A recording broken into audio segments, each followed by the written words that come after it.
Today I wanted to answer a question. How do we reconstitute languages as they used to sound? So for me, it is 18th century French, and this is Flamino.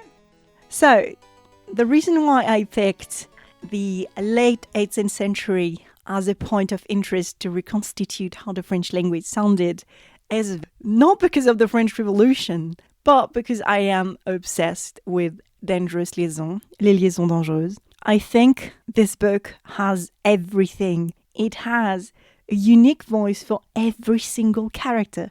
Even minor characters actually get their own little motivation, mannerism, and the two main characters are actually kind of the catalyst for the plot in every sense of the term. They are the plot setters, and I admire that very, very much. Would be a recording of a speaker, a native speaker, but we can't have that for 18th century French. So the next best thing is going to be something like writing that sounds phonetic. And of course, we're trying to find out how something sounded. So it's going to be very difficult to go for, she went there, something phonetic, because how did they read it? So what I found is that, of course, a lot of people were learning French not as their first language. So if we take handbooks, language learning handbooks from English, Spanish, Russian, you will find some approximation of a phonemic system, a phonetic system. And of course, what you're going to have is something like the vowels, the consonants, and sometimes the stressed syllables, because you could have this kind of phenomenon where one syllable was more stressed than the other. And also linking phenomenons. Liaison, sandies, all this are present in handbooks. So you're going to find something like les amis, that becomes les amis, was already the case. And of course, it's going to be written. What you're not really likely to find, however, is the prosody, the general music of the language, or the exact consonant and vowel, because we have different vowel systems, even if they are close enough.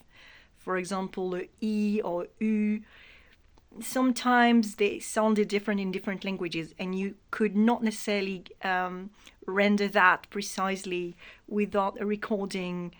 So that would be something that would be a big gap in terms of knowledge. So, to reconstitute a language without any audio sources, you often have to find spelling mistakes that would reveal some kind of phonetic writing, how things would be pronounced.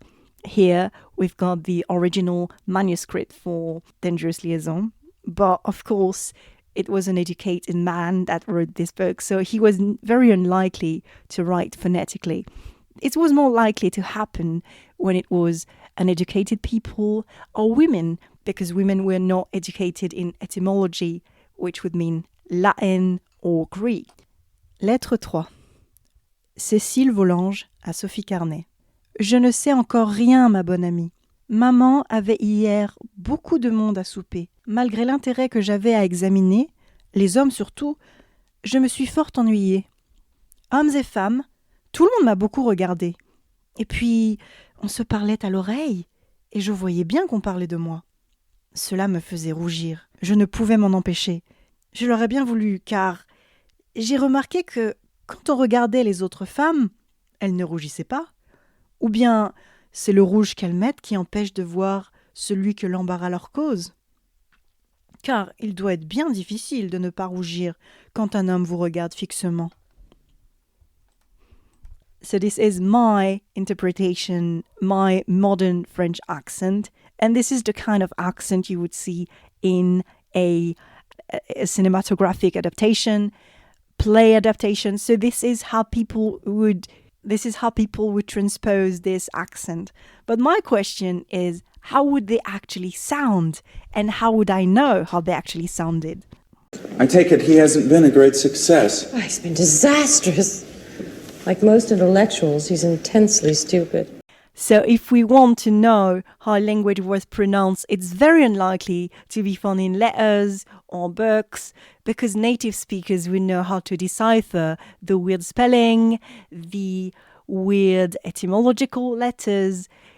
But I think a really good source is anything that has to do with language learning. So language learning material is for people that don't necessarily know how to pronounce the language, but want to be able to read and pronounce the language. So this, for example, is how to learn Chinese. So this is the kind of material you would use nowadays. And of course, you could have the option of having, for this, I had CDs. You could have MP3, you could have videos, but you also had the options of not buying those audio material, and you would have some indication of how to pronounce the language.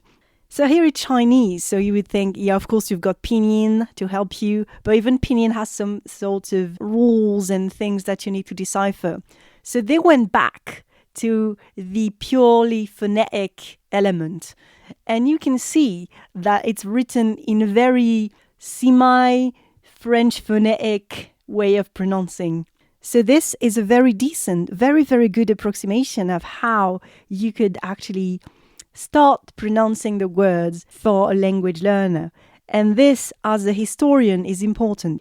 You would have the phoneme, of course. You would have the letters, vowels, consonant, and also, interestingly, here in Russian, you would have the stressed syllables. So, for example, «Как-нибудь рисно, я очень люблю тебя».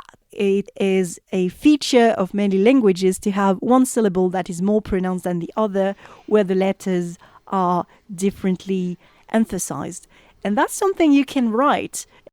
So, to find how French would be pronounced, at least the standardized version of French would be pronounced, I found this bilingual dictionary printed in 1764. And it's very much focused on the pronunciation. So here's the title, 18th century. So the titles are really long, and because they have to give you everything that you need to know. A compendious dictionary of the French language, chiefly designed to teach the pronunciation of it, in which the words of the French tongues are taught to be accurately pronounced by a combination of letters adapted to produce similar sounds in English, and divided into syllables in order to ascertain the true quantity of each syllable and render the orthography familiar, with general tables of the French pronunciation. So this is extremely precious, because you see they would try to approximate with how the English language was pronounced. You would have kind of the same kind of phonetic way of pronouncing things. So of course, it assumes that the English pronunciation hasn't changed too much. And this is another chapter, another question for another time. But for now, we're going to assume, it's really good to have this assumption that the English language is pretty much unchanged, except for maybe the final rhotic letter. But here we can see how some French word would be pronounced, and some of them would have differences that we don't necessarily encounter in standard French today, such as a long A and a short A.